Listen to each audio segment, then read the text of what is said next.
ورتل القرآن ترتيلا. السلام علیکم ورحمۃ اللہ وبرکاتہ. میں مفتی محمد طارق. کل ہمارا جو سبق ہوا تختی نمبر 10 جس میں اخفا کا بیان ہوا. یہاں بات بتائی گئی تھی کہ اخفا کسے کہتے ہیں، اس کی تفسیر ہوئی کہ آواز کو چھپا کر پڑھنا. لیکن اب سوال یہ ہوتا ہے کہ کس چیز کی آواز کو؟ تنوین اور نون ساکین کی آواز کو ناک میں چھپا کر پڑھنے کو اخفا کہتے ہیں. تو پہلے بتایا تھا نومے کے اظہار نون ساکن و تنوین کا قاعدہ نمبر 1، پھر اس کے بعد نمبر 2 تنوین اور نون ساکن کا قاعدہ نمبر 2. یہ کل ہو گیا. اب آج کا جو سبق ہے پہلے اس کو سمجھیے. تختی نمبر 11 میں جزم و سکون، اس میں قلقلہ کا بیان کیا کہ حروف قلقلہ 5 ہے. حروف قلقلہ 5 ہے. تو تختی نمبر 11 جزم و سکون.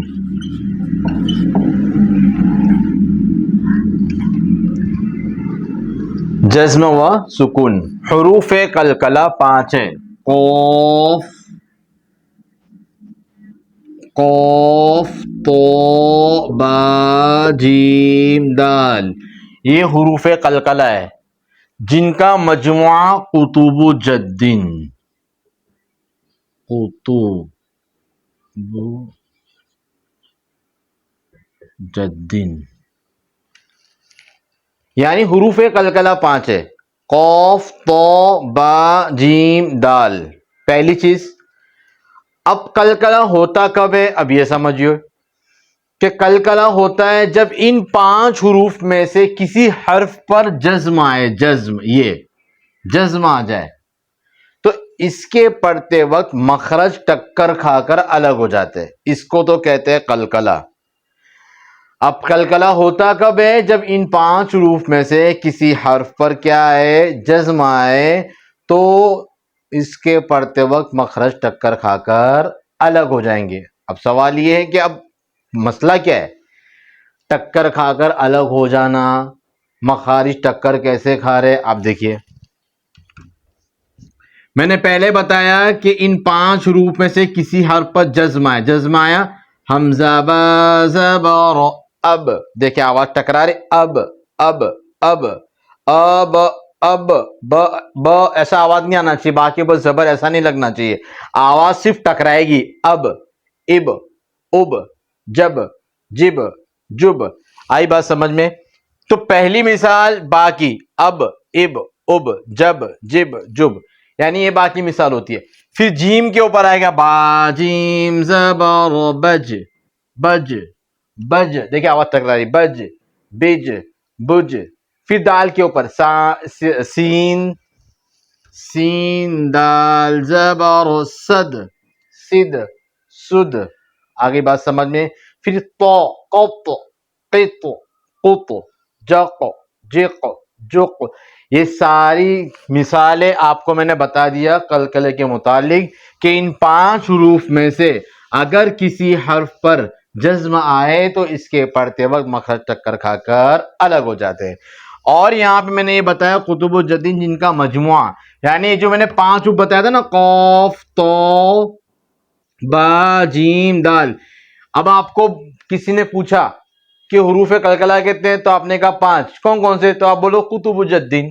یہ اس کا مجموعہ ہے، یعنی 5 حروف کو ایک جملے کے اندر ملا دیا، بتا دیا ایک قطب الجدین.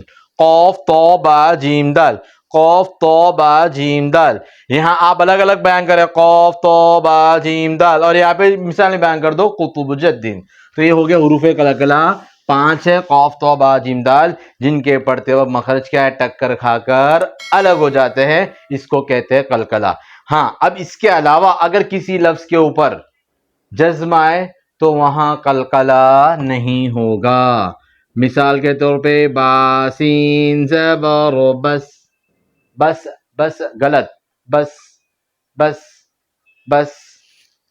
کاف، تا، زیر، کت، کت، کت غلط.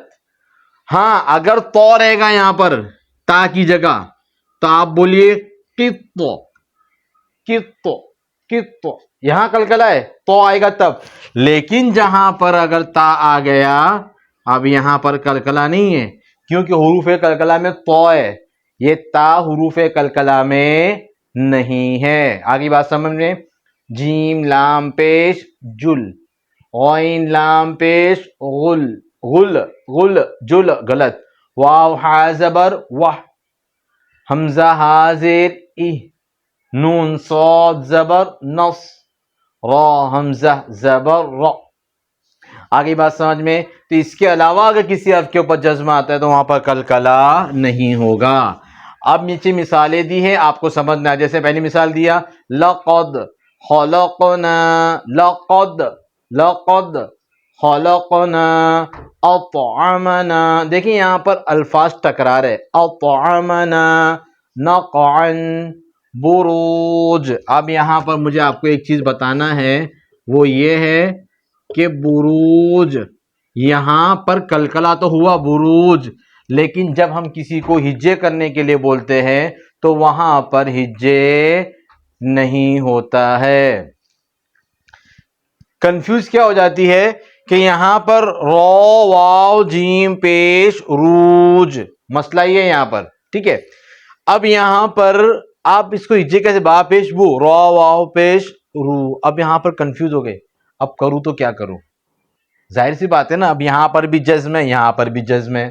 اب یہاں پہ بچے لوگ بھی اور بڑے بھی جب ہم سوال کرتے ہیں اس کا ہجے کا تو رو واو پیش رو، اب جیم کے اوپر جزم دیکھتے ہیں تب پریشان ہو جاتے ہیں کہ اب کیا کروں. تو یہاں آسان طریقہ بتایا، رو واو جیم پیش روج. آئی بات سمجھ میں. اس کا ہجے رو واو جیم پیش روج، اس طرح آپ کو ہجے کرنا ہے. اسی طرح محیط محیط، دیکھیں یہاں پر بھی میم پیش مو، ہایا زیر آپ پڑھیں گے ہی محی. اب تو کے اوپر بھی جزم ہے تو آپ پڑھنا ہا یا تو زیر حیط محیط. آگے بات سمجھ میں. تو تختی نمبر 11 میں آپ کو اتنا ہی سمجھنا ہے کہ حروف کلکلا 5 ہے، اس کے اوپر جزم ہے تو اس کو پڑھتے مخرج ٹکر کھا کر الگ ہو جاتے ہیں. اور اس کے علاوہ اگر کسی لفظ کے اوپر اگر آئیں گے تو وہاں پر آپ کو کیا کرنا ہے، کلکلا نہیں کرنا ہے. دوسری چیز، آپ جب مثالوں کو پڑھیں گے لقد خلق، دیکھیے یہاں پہ کلکلا ہو رہا ہے پڑھتے ہوئے، خلق اطعمنا نقعا بروج محیط اہدنا. اب یہاں پہ اہدنا لا کر آپ کو دیکھ رہے کہ آپ نے اس قاعدے کو سمجھا ہے یا نہیں سمجھا ہے. تو جب تک آپ پڑھیں گے نہیں، جب تک آپ پریکٹس کریں گے تب تک آپ کو پڑھنے نہیں آئے گا. اس چیز کو آپ اچھے سے سمجھ لینا کہ کلکلا کب ہوگا، جب ان 5 حروف میں سے کسی حرف پر جزم آئے تو کلکلا ہوگا. کلکلا کسے کہتے ہیں کہ جس کے پڑھتے وقت مخرج ٹکر کھا کر الگ ہو جاتے ہیں، اس کو کلکلا کہتے ہیں. حروف کلکلا 5 ہے، قاف تو با جیم دال، جن کا مجموعہ قطب و جدین ہے. آگے بات سمجھ، بہت آسان ہے، کوئی مشکل سبق نہیں تھا. اس کو سمجھنے کی ضرورت ہے، آپ سمجھ لیے ہوں گے. اللہ تعالیٰ سے دعا ہے کہ اللہ تعالیٰ ہم تمام لوگوں کو قرآن کریم کو جس طرح پڑھنے کا حق ہے یہاں سے ہی ہم پڑھنے والے بن جائے، سیکھنے والے بن جائے. جزاک اللہ خیرہ.